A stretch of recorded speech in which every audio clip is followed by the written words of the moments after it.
Quackalope, thank you for being here. Today we're bringing you 10 rules we think you need to know if you are playing or plan to play ATO, Aeon's Trespass Odyssey. Absolutely. We've spent a good bully of about 40 hours diving into this game. There's still a lot of questions we have, and at the same time, we think we've learned some things on the way that might help you get your game experience to the table. And we think, we're theorizing, based off BGG threads and some extra documents that have been popping up, that people are asking some of these questions. So we're going to get ahead of the curve. We're going to let you know some of the stuff that might confuse you when you're about to dive in. And that's basically my entire role in this video. At this point, I shut up and I let Dennis Hubbard talk. All right, so there's no particular order here. We're just going to go through 10 things that kind of came to my mind as brainstorming. One of those is evolution track on your Argos tracking sheet. There's often been a lot of questions I've seen out there, and we had the same question. When you're marking off, you're going to mark off the leftmost open section, but when you get to the section that covers both bosses, as in you do in Cycle 1 sheet, you cross that off. If you labyrinths, you will skip that over and go from 1 to 2 when that one that covers both is crossed off. So that's one thing to be aware of. Also, crit successes, crit fail, evade, crit miss. There's a lot of things going on there. That is going to refer to monster cards and their body parts. There's going to be sometimes flavor text or an action that will occur if you critically miss. Obviously, we see it all the time of a critical, but you're looking for crit miss, crit fail, crit evade, those types of things. If you roll a 1, even if you re-roll that 1, your crit fail is still going to trigger. So make sure you check those body part cards. Absolutely. Yeah, and that's a good point. Even if you roll that 1 and you decide to spend a fate, re-roll it, and this would be a hit, a crit miss, and you re-roll it, you're still going to affect that rule. You'll fully resolve both. Fully resolve both. And if you do one back-to-back, you're resolving both. Story progression. When you get into the main story, which is how you start Cycle 1, you're going through, 0001 to 000, whatever it is that you're getting progressing to. When you start to get into some of your other stories, like the Inward Odyssey Truth or some of the focused, some of the branching story some cards. Of the branching story cards, you're going to be paying attention to the 0001 or 0004 that comes after that. So flip the next couple of pages, find the numbers. Don't think because it says 0004 that you got to go back to the beginning. Yeah, the game doesn't separate numbers based off of each individual subsection. So if you're in a subsection, stay within that subsection when you continue to resolve the numbers on that storyline. Absolutely. Another thing, your Nemos cards, they have these keywords on them. In this case, Death Follows has gods, heritage, fate. When you're looking at your Cycle 1 book, when you're starting a passage, you're going to see a word next to it. Sometimes there may be two. But if it says gods, that's going to mark off, let's say you're doing Fated Conundrum. You're going to, or use this one, Minoan Heritage. You're going to mark off that first one. Next time you see any of those keywords, you'll mark off the second one. When you mark off the third, that is when you trigger this breakthrough.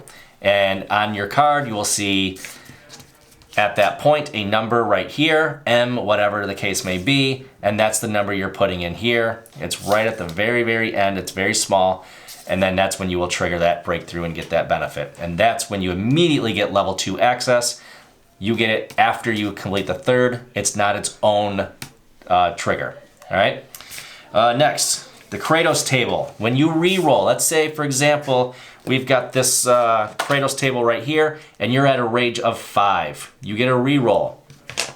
Let's say you decide, I roll right here, and I needed 3 successes.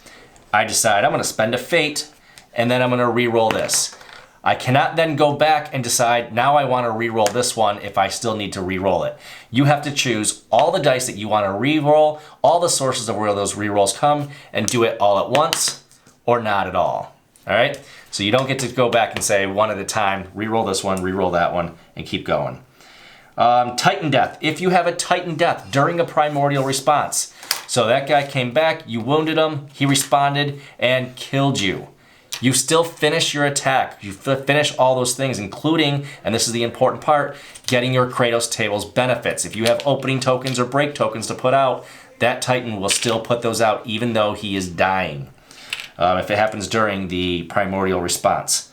The Kratos only on attacks. Actually, these tokens, you still only put these on if he has an attack that round. So if you spent your round unexhausting one weapon and then moving, you would not actually be able to trigger Krotos tokens. Yeah, you've got to activate your rage, basically, to add those stats to the board. Yep, and you're going to find some map tiles, and I don't have an example of that right here, but we do have some map tiles out there that will have, and these aren't going to, they're later in the campaign, but they have an alpha and beta symbol on them, where the card, and this is outlined in the rule book, but it's something that's easily forgotten because it doesn't happen until so far into the adventure that you may have forgotten what that was.